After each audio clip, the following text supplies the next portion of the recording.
O mesmo sentimento de ódio relacionado ao mundo é o mesmo sentimento interiormente falando, de dentro de você para fora. Ou seja, é o mesmo sentimento de frustração, de medo, de não aceitação interiormente falando, que você manifesta de dentro para fora. E esses manifestos, eles chegam num ponto que ele chega a ser um depósito de dor em relação ao seu próprio corpo.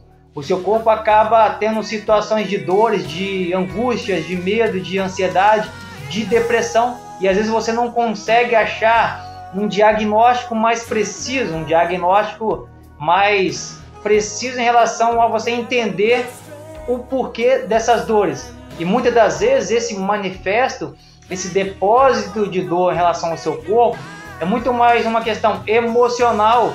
É o seu campo emocional alertando o seu corpo que tem algo errado. O seu corpo acaba sendo um depósito de dor, uma vez que você não consegue lidar com as frustrações, lidar com os seus próprios medos, com as suas angústias, com as suas perdas, com a sua ansiedade, depressão e etc.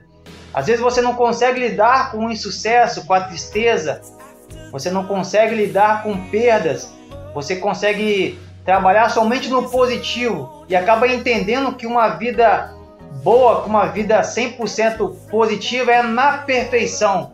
E aí você tem uma grande confusão mental de querer aceitar que uma vida plena é só no positivo, que ela é perfeita.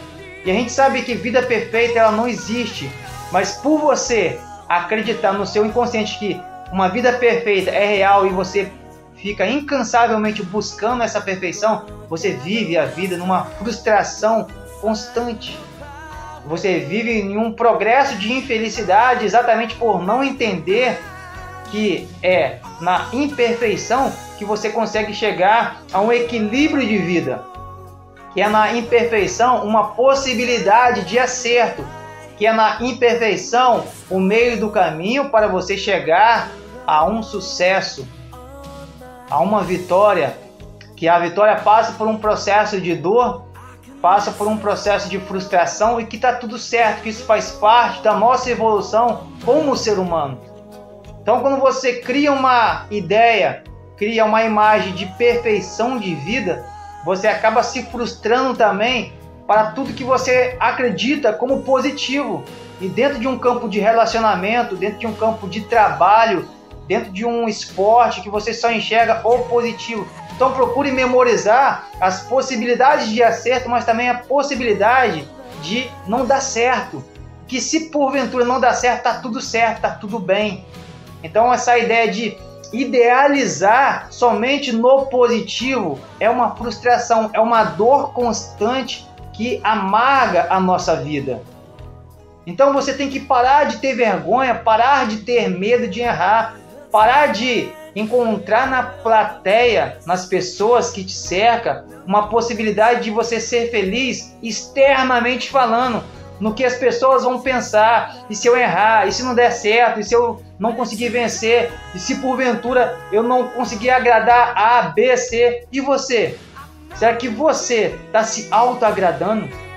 Você tem buscado se auto-avaliar, se auto-entender, se auto-crescer como pessoa? Você tem trabalhado o seu desenvolvimento pessoal? Então pare de criar uma perfeição de vida.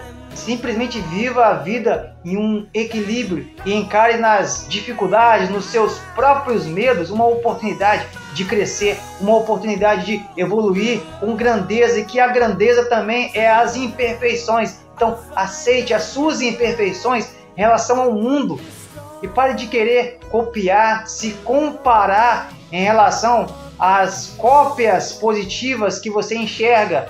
Que essas mesmas cópias que você enxerga como positivo, como perfeito, simplesmente é imperfeito. Mas aos seus olhos você prefere enxergar que é tudo no positivo e traz essa carga emocional para dentro do seu interior e acaba criando uma fantasia.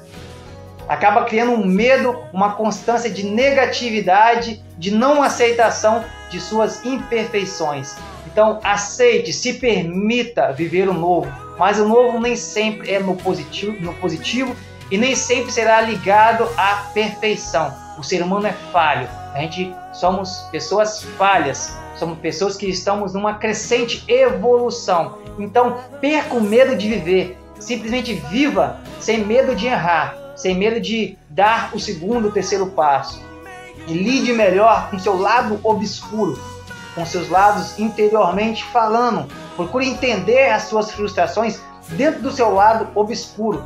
Pare de querer buscar resposta em relação às pessoas que te cercam, que às vezes a sua maior resposta está dentro do seu interior, desde que você busque entender o seu interior, busque entender as suas fraquezas, as suas imperfeições, os seus medos, as suas angústias. As suas respostas podem estar dentro de você, desde que você permita-se o novo e permita-se acreditar.